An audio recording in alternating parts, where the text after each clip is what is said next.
later. So I popped up a question box earlier, and one of the questions is a brilliant topic. It's come from Mary. So Mary has said, what's more important for newborns? The feeding times, I'm reading it while I'm talking to you, the feeding times, is it okay for them to have lots of skin to skin, not much cot sleeps in the first weeks? Or would this be, and she says blend, but I think she means like, would it cause problems? Can they sleep in the mini crib, wheeled out into the lounge room, and so on? Okay, I think that this is a really, really good topic, a really important topic. I think I love it. Let's talk about it. So, Mary is about to have her second baby.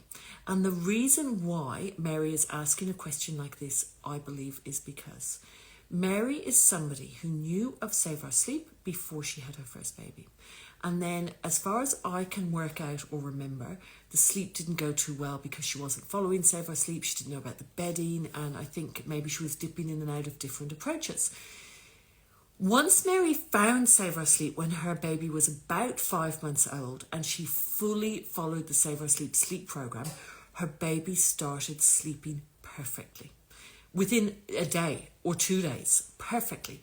So I think Mary is now having her second baby, and of course she would be anxious. She hasn't said this, but I'm presuming from this message that she's anxious and worried that if she doesn't follow the full Save Our Sleep approach from day one, she is going to end up with a newborn baby who doesn't sleep, and then she's going to get to 5 months and have mental health problems from sleep deprivation, have a baby that doesn't sleep, maybe even have a toddler who's been woken by the baby, and so on. So I would say that she's absolutely terrified, and I'd say that she's torn between, I don't want it to be the same as last time. I don't want to have a sleepless baby and be up and affect my mental health, affect my husband's mental health, because we know sleep deprivation can cause a form of depression.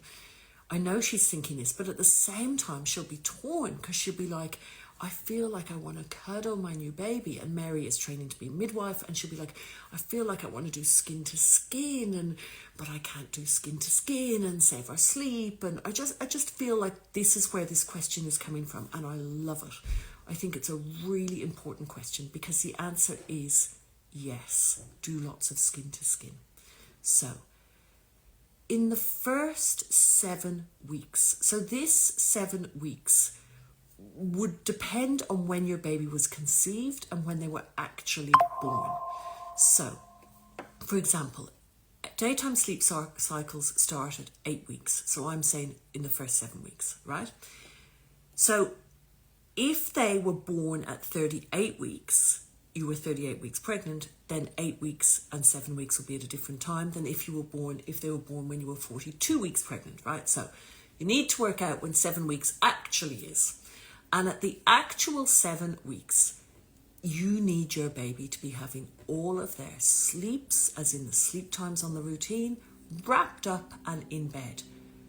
Well, not all of them. When I say all of them, I mean about 3 or 4 days a week, do morning and afternoon sleeps at 7 weeks at home in their mini crib or their cot, okay?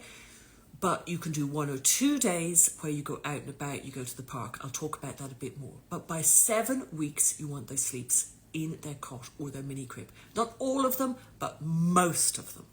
But you can do the cuddle nap at 4:30 in the afternoon. This is from 7 weeks. But let's go back to newborn. When your baby is very first born, the question is the sleep or the feeds more important? The feeds are more important, but the sleep, you can't really say the feeds are more important than the sleep, because the sleep kind of doesn't really matter at that age, because a newborn baby pretty much will sleep 24/7 if their needs are met. So if you have the correct bedding, your newborn baby will sleep 24/7, okay? So basically they look like they're asleep and they really have very little awake time. What you need to remember is, if you're following the Save Our Sleep routine, you need to follow the feed times. Following the feed times will help you establish really good milk supply and will help you get a nighttime sleeper who sleeps 7 to 7 from about 8 or 9 weeks with a dream feed, if you follow the feed times. But what about the sleeps? Okay, well, the one thing you need to remember about a newborn baby is when you're following the Save Our Sleep routines, on the routine, when it says it's their awake time, that's when you need to have them up, out of bed, out of the bassinet, out of the cot, and unwrapped, okay? Unwrapped so their arms and legs and stuff can move all over the place. The ideal thing to have them dressed in is a bundler. You'll find bundlers on my website. They're much easier than baby grows because they last longer. A baby grow might last your baby 2 weeks. A bundler will last your baby 8 or 9 weeks. And the hospitals love them because they can just unwrap them a bit, pull the bundler up, see their heels, see their feet, whatever. So bundlers are the best thing to dress them in. So, but you could have them in a baby grow. In their up time, they're not wrapped. So on the routine where it says 7 a.m, get baby up. 8:15, put baby to bed. So from 7 a.m. to 8:15 is their awake time. But they could be asleep. This gets confusing. So you could get them out of bed at 7 a.m. You could breastfeed them for a certain amount of time on each boob. Or if you've passed a certain, you're on day 7 or 8, you're feeding them until they're full on each boob, etc. Maybe 25 minutes on each boob. They could look like they're asleep. You could be changing their nappy. They look like they're asleep. You hand them to dad for a cuddle. They look like they're asleep. This is classed as awake. Even if they look asleep, this is awake. Then at 8:15, when it says to put them to bed, you're going to wrap them up and put them into bed. That is classed as their sleep time. You might wrap them up, so they want to be in a bodysuit, a bundler, a small wrap and a wrap, a sheet folded in two, and blankets, airflow blankets, yeah? You put them in bed. They might lie there awake, looking around the room. That's classed as asleep. So if they're in bed, they're asleep. If they're up and unwrapped, it's awake, regardless of what they're actually doing. Okay, that's very important to note. Now, Mary's question. Can she do skin to skin? Yes, you can do every sleep in the early days on you if you want to. So at 7 a.m, where I say get the baby up and feed them, you get them up and you breastfeed them if you're breastfeeding, or bottle feed if you're bottle feeding, or whatever you're doing, okay?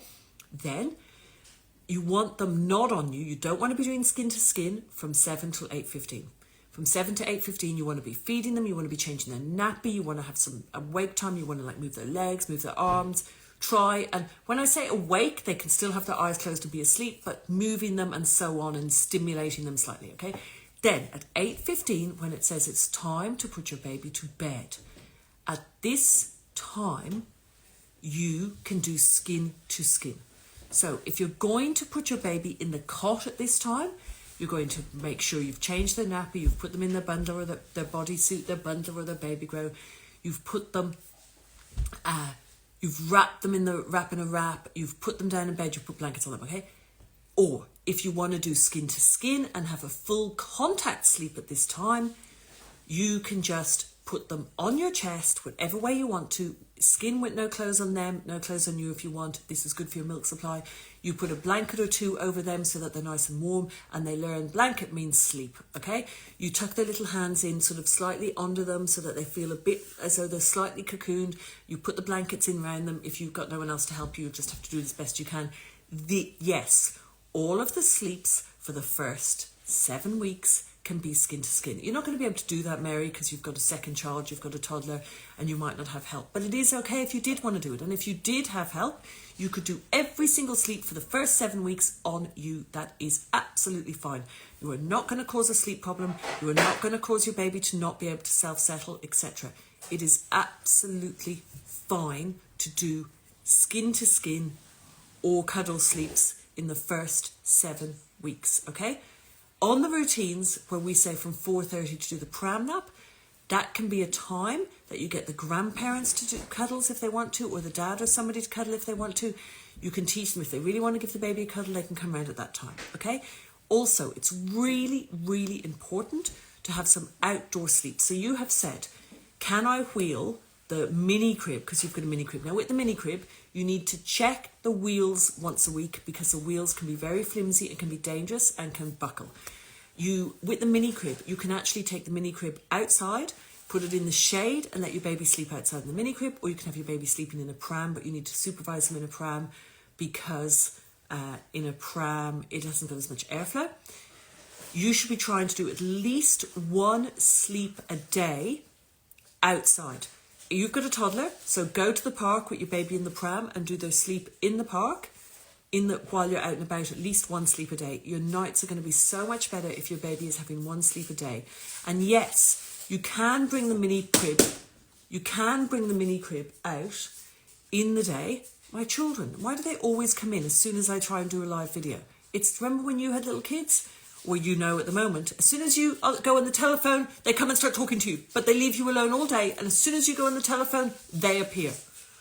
And the quieter they try to be, the noisier they are. They're in the sweetie cupboard. Can you hear them? They're in the pantry. They're unwrapping papers because they know I'm not going to tell them off because I'm on live. They're like, oh, mum's on live, so we're going to go to the cupboard and take snacks because she's not going to say anything because she's on live. But I am going to say something when I get off live. I am. Anyway, so, would you like to come and show us what you've got? Come on, give me that. Let me show them what happens. No, you don't have to come in the video. Just hand it to me. Why? This is what happens, guys. Look. When you have a 11-year-old, right, and you go on live, look, they go in the cupboard and get a treat because they think you're not going to say anything. I'll talk to you after. Okay. Yes, that's what they do. You think you've got little babies? Well, wait till you've got big children. That's what they do. So, okay, yes, Mary, you can do the cot out in the lounge room, the mini crib out in the lounge room, and so on. Okay, I'm going to end this now. Hopefully you realise what I basically am saying is you are not going to banjax your baby by doing sleeps on you. It's really important for your mental health. It's really good time. You'll really enjoy that baby, enjoy those early days. If you want your baby to have every sleep on you for the first 7 weeks, which I can't imagine you'll end up doing that, but if you wanted to, it's absolutely fine. After 7 weeks, they need to be having at least, I would say, most. So let's say Monday, 2 sleeps at home in their bed, pram nap out and about. Tuesday, 1 sleep out and about, the second sleep and the pram nap. Well, the second sleep at home, the pram nap out and about. Wednesday, you might do the 2 sleeps at home, your pram nap out and about. Thursday, you might do the morning sleep out and about with your toddler, the afternoon sleep at home, the pram nap out and about, okay? So you get the gist. You don't want to do all the sleeps at home when you have a newborn, or even when you have a newborn and no toddler. If you have a newborn and toddler, you can do some sleeps out and about, but you want to have most of the sleeps. So let's say out of 10 sleeps, you want to have 7 at home in their cot or mini crib, and you can have 3 out and about with a baby over 8 weeks.